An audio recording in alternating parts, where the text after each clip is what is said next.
Oke, baik. Bismillahirrahmanirrahim. Assalamualaikum warahmatullahi wabarakatuh. Selamat pagi semuanya yang terhormat Profesor Dr. Haji Cece Rahmat MPD dan juga Ibu Perwati SPD MPD selaku dosen pada mata kuliah Kebijakan dan Inovasi Pendidikan.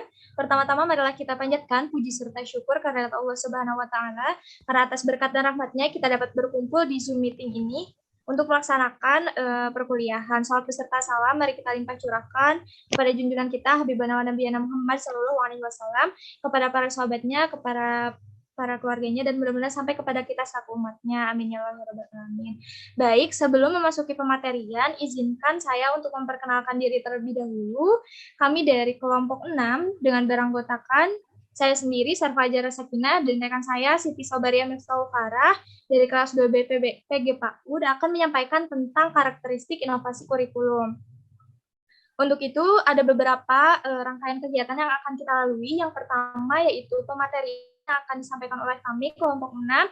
Selanjutnya, kita memasuki Zoom untuk melakukan sesi diskusi dan juga penguatan dari dosen, pengampu, dan terakhir penutup. Untuk itu, kami harap rekan-rekan semuanya dapat menyimak pematerian kali ini dengan fokus dan menyiapkan pertanyaannya untuk kita diskusikan di akhir pematerian. Baik, untuk mengefektifkan waktu, saya persilakan kepada Siti Sobaria Miftahul Farah untuk menyampaikan materi pertama. Terima kasih. Baik, terima kasih kepada moderator yang telah mempersilahkan saya untuk menyampaikan materi pada hari ini. Yang pertama, terdapat konsep strategi dan inovasi kurikulum. Strategi pada mulanya merupakan sebuah istilah yang digunakan dalam dunia militer, yang dimana diterjemahkan sebagai cara penggunaan seluruh kekuatan militer untuk memenangkan perang. Istilah strategi ini berasal dari bahasa Yunani, yaitu strategos, yang berarti generalship atau sesuatu yang dilakukan oleh para jenderal dalam membuat rencana untuk memenangkan peperangan. Strategi secara umumnya didefinisikan sebagai suatu cara untuk mencapai tujuan. Biasanya strategi berisi upaya-upaya penting yang diperlukan untuk mencapai tujuan. Fatimah DKK 2021 halaman 21. Secara ilmiah, secara istilah, merupakan pendekatan secara keseluruhan yang berkaitan dengan pelaksanaan gagasan, perencanaan, dan juga eksekusi sebuah aktivitas dalam kurun waktu yang tertentu. Strategi dapat dikatakan baik jika terdapat koordinasi tim kerja memiliki tema mengidentifikasi faktor pendukung yang sesuai dengan prinsip-prinsip pelaksanaan, gagasan yang secara rasional, efisien dalam pendanaan, dan juga memiliki taktik untuk mencapai tujuan yang secara efektif. Pendapat lain juga menyatakan bahwa strategi merupakan suatu proses penentuan dalam rencana para pemimpin yang berfokus pada suatu tujuan yang memiliki jangka waktu yang panjang, seperti organisasi, dan juga disertai penyusunan suatu cara atau upaya agar tujuan tersebut dapat berjalan secara lancar. Dan pada intinya, konsep yang digunakan dalam strategi inovasi kurikulum tentunya harus memperhatikan konsep gagasan ataupun perencanaan yang akan dirancang dalam sebuah inovasi kurikulum khususnya dalam inovasi kurikulum ini harus benar-benar memperhatikan aspek-aspek pendukung kurikulum yang baik diterapkan untuk anak usia dini. Dan selanjutnya, terdapat karakteristik inovasi kurikulum. Cepat lambatnya penerimaan inovasi oleh masyarakat luas dipengaruhi oleh karakteristik inovasi itu sendiri. Everett dalam Azhar 2017 halaman 13 mengemukakan karakteristik inovasi yang dapat mempengaruhi cepat atau lambatnya penerimaan inovasi, yaitu sebagai berikut. Yang pertama, keuntungan relatif, di mana inovasi dianggap menguntungkan bagi penerimanya. Tingkat keuntungan atau kemanfaatan suatu inovasi dapat diukur berdasarkan nilai ekonominya, atau mungkin dari faktor status sosial atau gengsi, kesenangan, kepuasan, atau karena mempunyai komponen yang sangat penting, makin menguntungkan bagi penerima dan juga makin cepat tersebarnya suatu inovasi. Yang kedua, kompleksitas. merupakan suatu tingkatan kesesuaian inovasi dengan nilai value, pengalaman lalu, dan kebutuhan dari penerima. Inovasi yang tidak sesuai dengan nilai atau norma yang diyakini oleh penerima tidak akan diterima secara cepat. Inovasi yang sesuai dengan norma yang ada. Contohnya seperti perluasan penggunaan alat kontrasepsi. Di masyarakat keyakinannya melarang untuk menggunakan alat tersebut, maka tentu saja penyebaran inovasi tersebut akan terhambat. Dan yang ketiga, kompleksitas, yaitu tingkat kesukaran untuk memahami dan juga menggunakan inovasi bagi penerima. Suatu inovasi yang mudah dimengerti dan juga mudah digunakan oleh penerima akan cepat tersebarnya. Sedangkan inovasi yang sukar mengerti atau sukar digunakan oleh penerima, maka akan terhambat juga penyebarannya. Contohnya seperti masyarakat di pedesaan yang tidak mengetahui tentang teori penyebaran bibit penyakit melalui kuman. Nah, diberitahu oleh penyuluh kesehatan agar membiasakan memasak air untuk yang akan diminum, karena air yang tidak dimasak itu akan menyebabkan sakit perut. Tentu saja ajakan itu sukar diterima, makin mudah dimengerti suatu inovasi akan makin cepat juga diterima oleh masyarakat tersebut. Nah, yang keempat, trialabilitas, yaitu yang dapat dicoba atau tidaknya suatu inovasi oleh penerima. Suatu inovasi yang dicoba akan cepat diterima oleh masyarakat daripada inovasi yang tidak dapat dicoba terlebih dahulu. Contohnya seperti penyebar luasan penggunaan bibit unggul padi gogo akan cepat diterima oleh masyarakat jika masyarakat tersebut dapat mencoba terlebih dahulu menanam dan juga melihat bagaimana hasilnya. Dan yang terakhir, dapat diamati, yaitu mudah tidaknya diamati suatu hasilnya inovasi. Suatu inovasi yang hasilnya mudah diamati akan makin cepat juga diterima oleh masyarakat tersebut, dan begitu pula sebaliknya. Inovasi yang sukar diamati hasilnya akan lama diterima oleh masyarakat tersebut.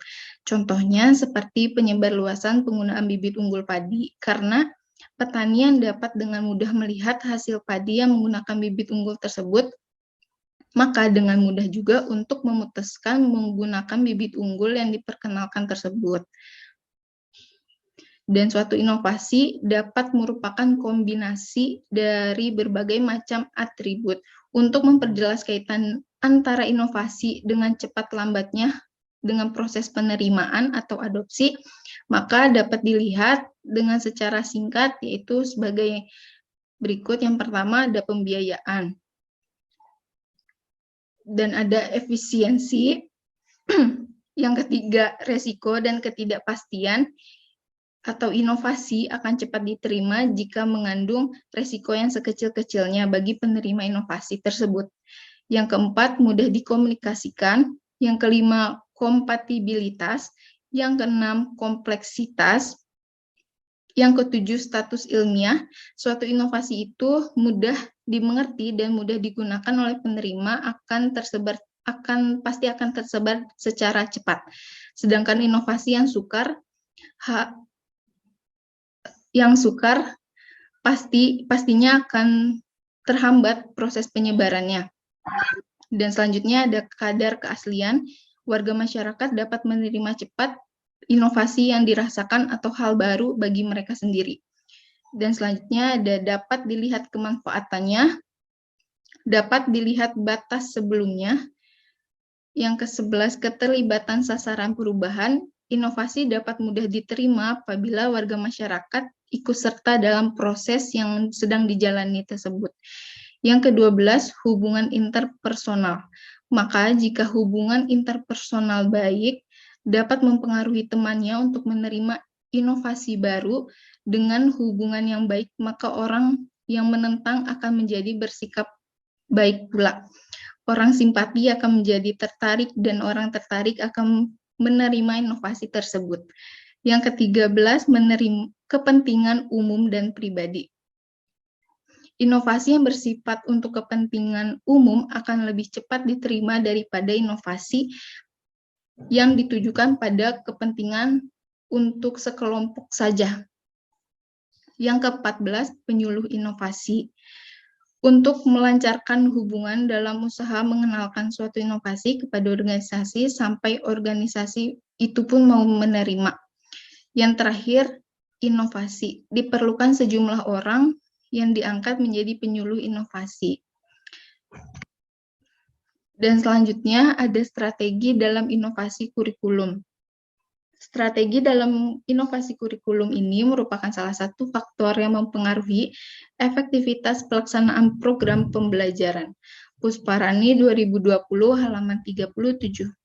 Demikian pula strategi inovasi kurikulum yang dilakukan untuk mencapai suatu tujuan pendidikan. Terdapat 3 strategi inovasi kurikulum, yaitu yang pertama strategi fasilitatif, di mana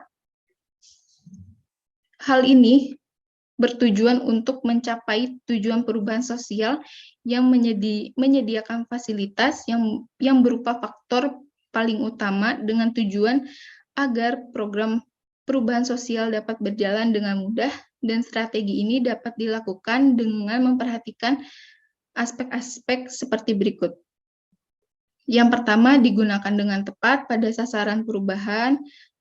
Yang kedua, dilaksanakan dengan program yang menimbulkan kesadaran seseorang atas ketersediaannya fasilitas yang diperlukan. Yang ketiga, digunakan dengan tepat sebagai kompensasi motivasi rendah terhadap usaha perubahan sosial. Yang keempat, menciptakan peran baru dalam masyarakat. Dan yang kelima, menyediakan berbagai fasilitas. Keenam, menyediakan tenaga. Yang kedua, terdapat strategi pendidikan. Berarti mengadakan perubahan sosial dengan cara menyampaikan informasi untuk melakukan sesuatu tindakan dengan tujuan bahwa manusia pun mampu membedakan fakta serta mengatur tingkah laku yang dialaminya. Yang ketiga, strategi bujukan. Pada program ini merupakan program perubahan sosial dengan strategi bujukan, yang artinya bahwa untuk mencapai sebuah proses perubahan sosial dengan cara bujukan atau rayuan, diharapkan sasaran perubahan mau mengikuti perubahan yang direncanakan dengan cara memberikan alasan dan dorongan atau mengajak sesuai contoh yang diinginkan.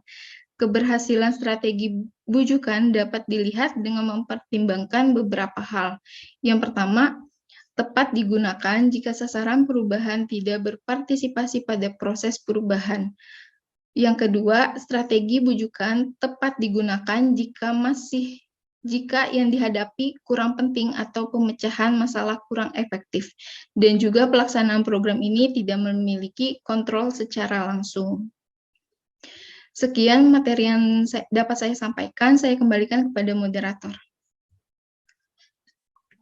Ya baik, terima kasih kepada Farah yang telah menyampaikan pematerian pertama. Nah, selanjutnya di sini saya akan menyampaikan pematerian yang kedua, yaitu tentang penerapan strategi inovasi kurikulum dan studi kasusnya.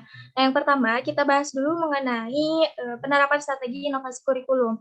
Ada beberapa strategi yang harus diterapkan, dan tentunya untuk menerapkan strategi inovasi kurikulum ini harus memperhatikan teknik dan strategi yang tepat untuk memperbaiki kurikulum tersebut, supaya dengan adanya inovasi kurikulum tersebut bisa membantu memperbaiki kurikulum sebelumnya ataupun lebih memajukan konsep-konsep kurikulum terhadap pendidikan. Nah, di sini saya mengutip dari MTA tahun 2014 halaman 15, terdapat beberapa petunjuk penerapan strategi inovasi kurikulum. Yang pertama itu membuat rumusan yang jelas tentang inovasi kurikulum yang akan diterapkan. Tentunya pada saat kita akan menginovasi kurikulum harus ada rumusan yang jelas supaya rumusan masalah tersebut dapat menjadi pijakan-pijakan terhadap konsep pelaksanaan kita ke depannya dalam melakukan inovasi kurikulum. Dan maksud dari rumusan masalah ini juga dapat memudahkan kita menetapkan menganalisis bagaimana sih upaya penerapan kurikulum yang harus kita rancang dengan adanya rumusan masalah tersebut. Nah, kemudian pada tahap ini pula alasan perlunya sebuah kurikulum dilakukan pembaruan itu tidak terlepas dari landasan-landasan seperti misalnya landasan filosofis, landasan psikologis, landasan yuridis, dan landasan sosiologis dan juga teknologi. Dengan adanya landasan-landasan tersebut dan kita memperhatikan konsep alasan dari adanya landasan tersebut, maka kurikulum yang kita inovasi itu dapat lebih baik karena di sini landasan-landasan tersebut memiliki perannya masing-masing terhadap konsep inovasi kurikulum. Nah, yang selanjutnya itu menggunakan metode yang memberikan kesempatan untuk berpartisipasi secara aktif dalam upaya meningkatkan kualitas pendidikan. Tentunya menggunakan metode-metode yang memberikan kesempatan secara luas bagi masyarakat-masyarakat atau yang terkait dengan pendidikan itu sendiri, misalnya inovasi kurikulum ini dapat diterapkan dengan mudah kepada guru, siswa, ataupun warga sekolah lainnya untuk melakukan perubahan. Karena dengan terdapatnya langkah ini yang digunakan dapat mempermudah kepala sekolah dalam menerapkan inovasi kurikulum. Karena yang menjadi fondasi seperti kepala sekolah tersebut harus benar-benar memiliki kesempatan untuk aktif berpartisipasi secara langsung dalam meningkatkan kurikulum tersebut supaya ke bawahnya seperti guru dan peserta didik itu dapat lebih paham dengan adanya partisipasi aktif dan kesempatan secara luas dari kepala sekolahnya. Nah, terdapat beberapa tujuan dari adanya langkah yang digunakan untuk memberikan perhatian kepada kepala sekolah untuk menerapkan inovasi kurikulum tersebut. Yang pertama itu tujuan inovasi kurikulum harus dapat dimengerti dan diterima oleh seluruh warga sekolah. Tujuan inovasi juga hendaknya dapat dirumuskan dengan jelas sehingga siswa dan guru dan juga orang tua itu mampu mudah memahami apa yang diharapkan dari inovator kurikulum tersebut supaya usaha untuk memperjelas inovasi dan informasi tersebut perlu adanya bantuan dari fasilitas-fasilitas yang terkait dan juga motivasi positif dapat digunakan untuk memberikan rangsangan untuk menerima inovasi tersebut. Nah, kepandaian dan analisis dari seorang inovator juga mempengaruhi tujuan dan potensi hasil inovasi tersebut yang diperlukan untuk memberikan motivasi yang tepat.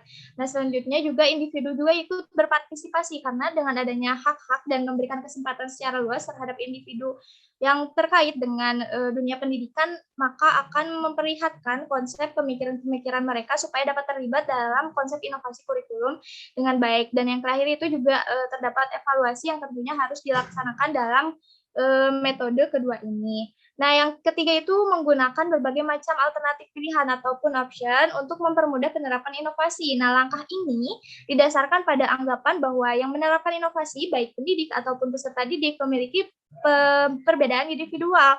Karena dengan adanya memberikan peluang atau pilihan berarti akan memberikan ruang untuk ikut berpartisipasi secara lebih aktif untuk menyesuaikan dengan minat dan bakatnya. Misalkan inovasi kurikulum akan mudah diterapkan jika memberikan alternatif tentang pilihan mata pelajaran, adanya yang wajib dan juga pilihan. Ada beberapa konsep inovasi kurikulum seperti itu. Nah, yang selanjutnya juga menggunakan data atau informasi yang sudah ada untuk bahan pertimbangan dalam menyusun perencanaan dan penerapan inovasi. Nah, sebelum memulai untuk merumuskan inovasi kurikulum, tentunya perlu diketahui terlebih dahulu nih, data atau informasi yang akurat mengenai kondisi dan situasi lembaga pendidikan, kemudian mencari permasalahan apa yang sebenarnya dihadapi, apakah tujuan kurikulumnya yang bermasalah ataupun isi kurikulumnya dan strategi, dan dapat dimungkinkan permasalahan tersebut juga dapat terjadi pada saat evaluasi kurikulum itu sendiri. Nah, dari adanya data tersebutlah dapat dirumuskan inovasi kurikulum yang akan dilakukan ke depannya supaya lebih efektif.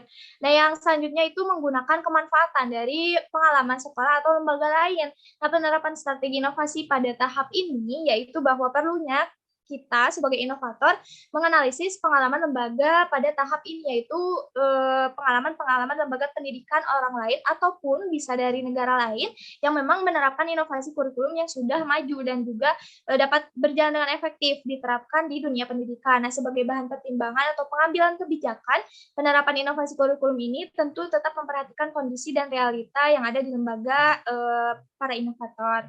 Nah, yang selanjutnya kita akan membahas tentang studi kasus. Nah, dalam studi kasus dan analisis problematika penerapan kurikulum ini ada beberapa yang akan kita bahas.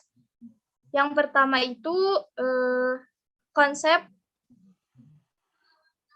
kurikulum darurat atau yang bisa disebut kurikulum darurat ini sebagai pengganti dari adanya kurikulum ya 2013 yang disederhanakan. Jadi pada intinya kurikulum darurat ini seperti halnya terdapat beberapa data berdasarkan Kemendikbudristek tahun 2022 halaman 18 pada akhir Agustus itu di mana pandemi COVID-19 sedang berlangsung, pemerintah mengeluarkan kebijakan dalam rangka melakukan mitigasi kehilangan pembelajaran akibat pandemi COVID-19 dengan memberikan pilihan kepada sekolah untuk menggunakan kurikulum yang disederhanakan atau juga bisa disebut dengan kurikulum darurat.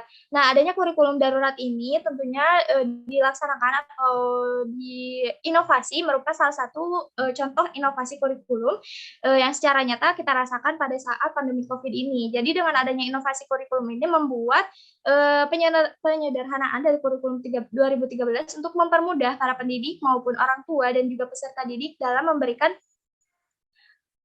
sepenuhnya pembelajaran yang disesuaikan dengan pandemi COVID, dan tentunya ada beberapa pro kontra yang didapatkan dengan penerapan kurikulum darurat ini, dan juga beberapa sekolah tidak melaksanakan kurikulum darurat ini karena disesuaikan dengan kondisi sekolahnya masing-masing. Dan yang kedua itu ada kurikulum prototype. Nah, kurikulum prototype ini menjadi dasar munculnya kurikulum atas kondisi pandemi serta kritik terhadap kurikulum 2013. Jadi adanya kurikulum prototype ini mendasari untuk adanya perubahan dan peningkatan dari konsep literasi khususnya di dunia pendidikan anak usia dini untuk lebih meningkatkan konsep literasi dan juga pengembangan diri mereka dalam menyongsong pendidikan yang lebih baik di tahun-tahun berikutnya. Dan juga kurikulum prototype ini menjadi salah satu dasar atas beberapa perubahan atau inovasi kurikulum dari tahun-tahun sebelumnya, dan kurikulum prototype ini merupakan kurikulum 2022 yang terbaru yang tentunya harus kita sadari dan kita pahami juga sebagai seorang pendidik nantinya untuk mendapat melaksanakan kurikulum prototype ini. Dan tentunya dengan adanya kurikulum prototype ini tetap ada faktor-faktor yang mempengaruhinya sehingga akan diadakannya evaluasi ke depannya supaya pada tahun 2024 mendatang kurikulum prototype ini bisa lebih baik. Dan tentunya kurikulum prototype ini menjadi salah satu pertimbangan juga ke depannya yang akan diterapkan di dunia pendidikan anak usia dini.